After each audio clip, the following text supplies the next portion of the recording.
मनीष कश्यप, जिसका थोबड़ा मैं आपको, चेहरा मैं आपको दिखाने वाला हूं। ये है जनाब इनका चेहरा। ये व्यक्ति ऐसा व्यक्ति है जो खुद ही इंटरव्यू भी दे लेता है और खुद ही इंटरव्यू दे भी देता है। ये बड़ा ही दिलचस्प बात है। किसी को भी गाली देने लग जाता है, कहीं कहीं कोई भी खड़ा हो जाता है। इस देश के लोग जहां से आते हैं ना, बिहार से, उस बिहार से लोग रवीश कुमार की पत्रकारिता को सलाम करते हैं।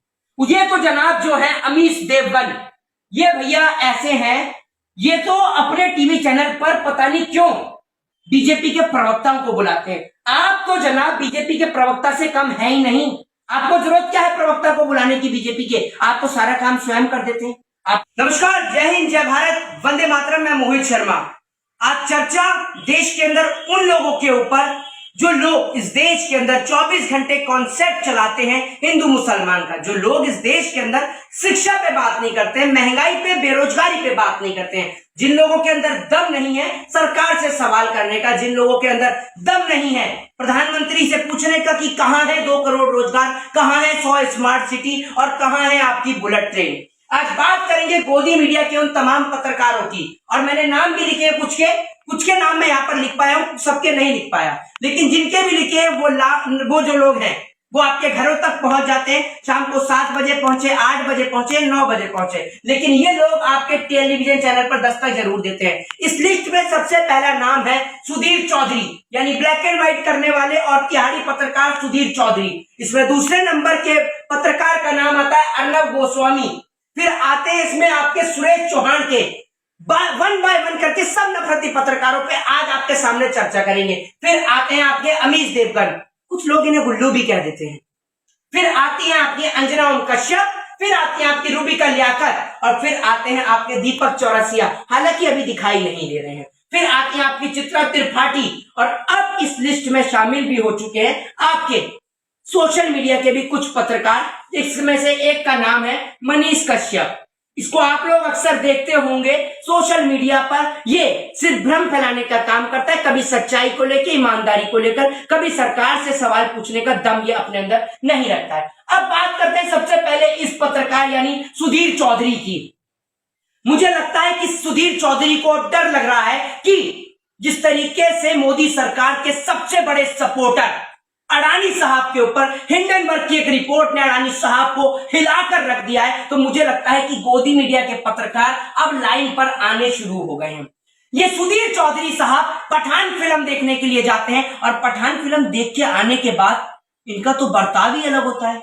इतनी तारीफ के पुलिंदा बांधते हैं, इतने पुल बांधते हैं कि भक्त इनसे नाराज हो जाएं और आज ही बाइकाट सुधीर चलाने लग जाएं। लेकिन भक्त हैं वो, उनके भक्तों से कोई फर्क किसी को नहीं पड़ता। अब बात करते हैं अर्नब गोस्वामी। बिल्कुल सही आप लोग समझ रहे हैं, ये वही अर्नब गोस्वामी है जो कहता है मुझे ड्रग दो, ड्रग दो, ड्रग दो, ड्रग दो। अब मैं आपको कुछ गोदी मीडिया का कुछ कॉन्सेप्ट दिखाता हूं। मान लीजिए ये है गोदी मीडिया का माइक, ये है गोदी मीडिया का माइक, और मैं हूं एक रिपोर्टर, एक पत्रकार। अब मेरे बगल में खड़े हैं कोई देश के नेताजी, जिन नेताजी की ना डिग्री का आता, ना डिग्री का पता नहीं कितने पढ़े हैं, नहीं पढ़े हैं, 12th के बाद वापस से 10th में एडमिशन दिलाने पर लैपटॉप दे रहे हैं, तो वो है उस तरीके के नेताजी यहां बगल में खड़े हुए। अब हम कर रहे हैं नेताजी से सवाल। तो नेताजी आप बताइए, आपने कही थी कि 2 करोड़ रोजगार आप देंगे, महंगाई आप जो है वो समाप्त करेंगे, जो आप देश को बुलेट ट्रेन देंगे, उसके बाद कैमरा बंद करो, चलिए कैमरा बंद करो, कैमरा बंद करो। जी जी जी, क्यों नेताजी बंद करो कैमरा जी। तो अब है ये नेताजी।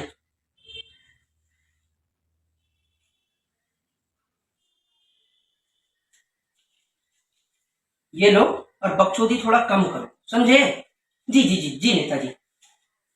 तो अब ये है नेताजी ने गोदी मीडिया के पत्रकार को माल दिया पकड़ा, और आजकल तो डिजिटल जमाना है, तो पेटीएम और गूगल पे भी हो जाता है भैया। तो अब नेताजी से पत्रकार कैसे सवाल करेगा? नेताजी आप दिन में 24 घंटे काम करते हैं, आप नेताजी थकते नहीं है? देखिए भैया, करते हैं काम, थकते नहीं है। तो नेताजी सवाल सबसे बड़ा यह है कि आप आम काट के खाते हैं, चूस के खाते हैं? तो देखा, सिर्फ चंद ही सेकंड में गोदी मीडिया ने अपना रवैया बदल दिया। ये गोदी मीडिया देश में, जिसको आप लोग कहते हैं कि इंडिया का 4th पिलर, देश की डेमोक्रेसी का 4था पिलर, 4th पिलर देश की डेमोक्रेसी का, ये सबसे ज्यादा जिम्मेदार है इस देश में बढ़ती महंगाई का, बेरोजगारी का और हिंदू मुस्लिम के बीच नफरत की दीवार पैदा करने का। ये लोग आते हैं इनके टीवी चैनल पर, ये पैनल रेडी होता है, एक पैनल पर हिंदू बैठता है, एक में मुस्लिम बैठता है, और एक में इनके पॉलिटिकल एनालिस्ट बैठते हैं, और एक में इनके खुद के पत्रकार बैठते हैं। ये हिंदू यहां बैठे मुसलमान को गाली देता है, ये मुस्लिम यहां बैठे हिंदू को गाली देता है, दोनों एक दूसरे को गाली देते हैं, और टीवी चैनल देखने वाले लोग गुस्से से आग बबूला हो जाते हैं, और अगले दिन या उसी रात कह लीजिए सोशल मीडिया पर तमाम तरीके की पोस्टें डलना शुरू हो जाती हैं, जिनके कारण देश में दंगे और फसाद होते हैं। सरकार को इनके ऊपर लगाम कसनी चाहिए, लेकिन सरकार इन पे कभी लगाम नहीं कसती है। इनमें एक नाम में लिखना भूल गया, जो कि रिपब्लिक भारत के एक पहले एंकर थे, जिनका नाम था प्रदीप भंडारी। ये प्रदीप भंडारी साहब टेलीविजन चैनल पर बैठकर किस प्रकार के शब्द बोलते हैं वो आपको पता ही है। इसके बाद दीपक चौरसिया को तो आप जानते ही हैं, आपने देखी है उसकी वो पत्रकारिता, कैसे वो नशे में या पता नहीं कौन सा नशा करता है, जो वो बोलता है वो आपको सबके सामने है। दूसरी बात ये तो जनाब जो है अमीश देवगन, ये भैया ऐसे हैं, ये तो अपने टीवी चैनल पर पता नहीं क्यों बीजेपी के प्रवक्ताओं को बुलाते हैं। आप तो जनाब बीजेपी के प्रवक्ता से कम है ही नहीं, आपको जरूरत क्या है प्रवक्ता को बुलाने की बीजेपी के? आप तो सारा काम स्वयं कर देते हैं। आपको जरूरत लगती है कि भाई इनके होते हुए। अब बात करते हैं सोशल मीडिया के पत्रकार, जिन्होंने इन दिनों देश की पत्रकारिता को बदनाम करने का काम कर रखा है। जहां पत्रकारिता शुरू होते ही हाथ में माइक दिखते ही आपको गालियों की आवाज सुनाई देने लगे, जहां आपको साले, भड़वे और मां और तमाम गालियां आपको सुनाई देने लगे, तो आप समझ जाइएगा कि इस पत्रकारिता में कोई सड़क छाप पत्रकार या गोदी मीडिया का पत्रकार अब दस्तक दे चुका है। यानी अगर आप सोशल मीडिया पर देख रहे हैं तो आपको इसमें नाम नजर आएगा मनीष कश्यप, जिसका चेहरा मैं आपको दिखाने वाला हूं। ये है जनाब इनका चेहरा। ये व्यक्ति ऐसा व्यक्ति है जो खुद ही इंटरव्यू भी दे लेता है और खुद ही इंटरव्यू दे भी देता है। ये बड़ा ही दिलचस्प बात है। किसी को भी गाली देने लग जाता है, कहीं कोई भी खड़ा हो जाता है। इस देश के लोग जहां से आते हैं ना, बिहार से, उस बिहार से लोग रवीश कुमार की पत्रकारिता को सलाम करते हैं। उस बिहार ने इस देश को कितने आईएएस आईपीएस दिए हैं, ये बात इसको नहीं पता होगी। ये कभी सरकार से सवाल नहीं करता, ये कभी अडानी से पूछने का दम नहीं रखता कि अडानी साहब एलआईसी पे जो आपका कर्जा है या एसबीआई पे जो आपका कर्जा है उससे कितने लोग मरेंगे अगर आपका शेयर नीचे आते हैं, तो ये कभी नहीं पूछता, ना इसके पास पूछने का दम है। ये देश के अंदर सिर्फ लोगों को भड़काने का काम करते हैं। देश के अंदर चल रही अमन चैन शांति से इस देश को, उसकी शांति को भंग करने का काम, उसको बिगाड़ने का काम ये पत्रकार करते हैं।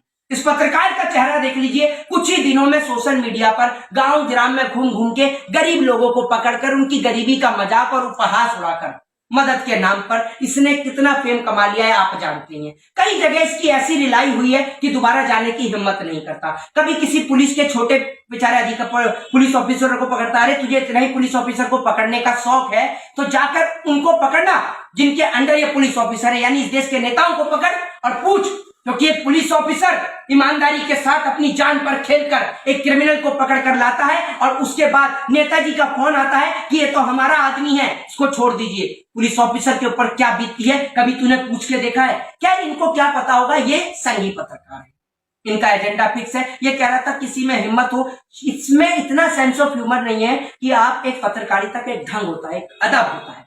आपके अंदर अगर भाषा की शालीनता नहीं है तो मैं आपको पत्रकार नहीं समझता। आपके पास अगर लॉजिक नहीं है, आपके पास एक ढंग नहीं है। दूसरी बात ये कि आपको सवाल करना है तो सवाल करिए, लेकिन आप उन सवाल में किसी व्यक्ति के ऊपर आरोप प्रत्यारोप करते करते आप उनके माता या पिता के ऊपर पहुंचेंगे तो ये आपकी पत्रकारिता नहीं, ये आपके गंदे रवैये को दर्शाता है और यही काम ये करने का काम करता है। आपकी क्या राय है, आपकी क्या प्रतिक्रिया है और क्या कहेंगे आप इन गोदी मीडिया के पत्रकारों के लिए, कमेंट बॉक्स में जरूर बताइएगा। वीडियो अच्छी लगे तो शेयर करिएगा। जय हिंद, जय भारत, वंदे मातरम।